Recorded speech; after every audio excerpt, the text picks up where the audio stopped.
topic of talking about how George Washington Carver influenced the world around him. So, for the introduction, next slide now.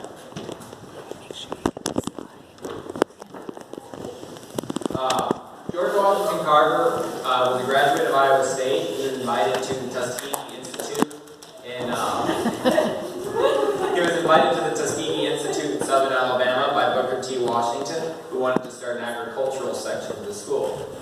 He won fame as the Peanut Man for a speech he did to a panel of people who he was trying to convince to put a tariff on peanuts. So he stands up there and he gets all of his things out, and he does not do a good job. He frequently goes over the time limit. He fumbles with all of his visual aids, but in the end, he won international acclaim and the title of Peanut Man.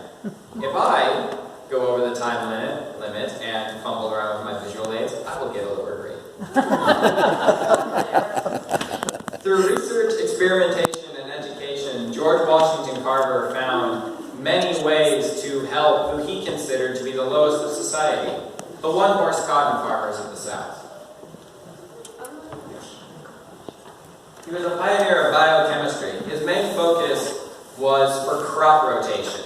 The southern poor relied on cotton as a crop. It was the cash crop, it's what they raised. But they couldn't make enough on their land they couldn't make their livelihood off it. So what George Washington Carver would do is he would take a product, take a plant, undesirable plants, sweet potatoes, peanuts, soybeans, plants nobody wanted to grow because they didn't sell as much as cotton. And he took them to his lab and he experimented with them. That's how he came up with 300 different products for peanuts. He focused mostly on legumes, which is peanuts and soybeans, and sweet potatoes, because they were sources of protein and they enriched the soil. He was able to prove that planting crops in rotation would make it so that cotton yields themselves would be higher. His influence was so strong that in his letters to him, according to the American Chemical Society, Henry Ford himself would address George Washington Carver as his greatest inspiring friend. And that is how influential he was. And an innovator like Henry Ford, to say that about him, is an amazing compliment. The poor were truly his calling. He cared for all the downtrodden of the South. That can be seen in his mentoring. He lived in a dormitory on the Tuskegee Institute. And he was always available to the students. They would always come in, no matter what their majors were, and they would ask him for advice. He cared for them deeply. He called them his boys. And he would actually lead Bible studies for them. He would lead Bible studies so that he could teach them how to live in this unjust and cruel world. George Washington Carver saw himself not as some great scientist, but as a vessel so that we could better understand God's bounty, so that it could be better used for the betterment of all.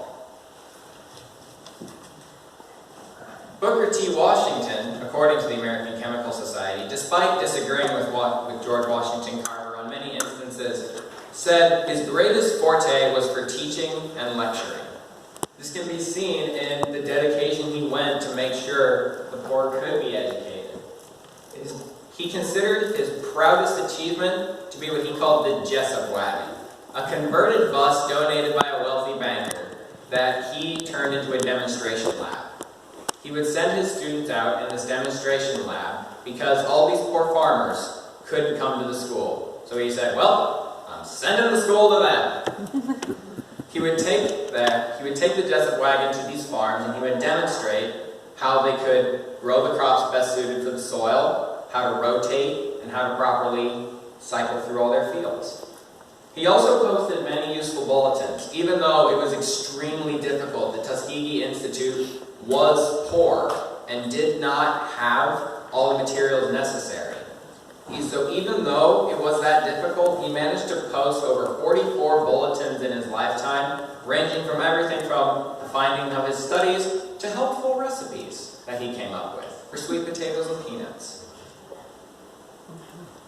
To conclude, I would like to reiterate how humble and religious he was, seeing that the caring for the poor in his own unique way was his calling. And I'll finish my speech with a quote from the innovator himself.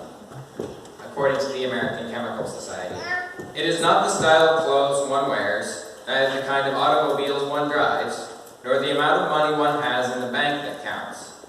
These mean nothing. It is simple service that measures success." And in that regard, George Washington Carver was most certainly a success. Thank you.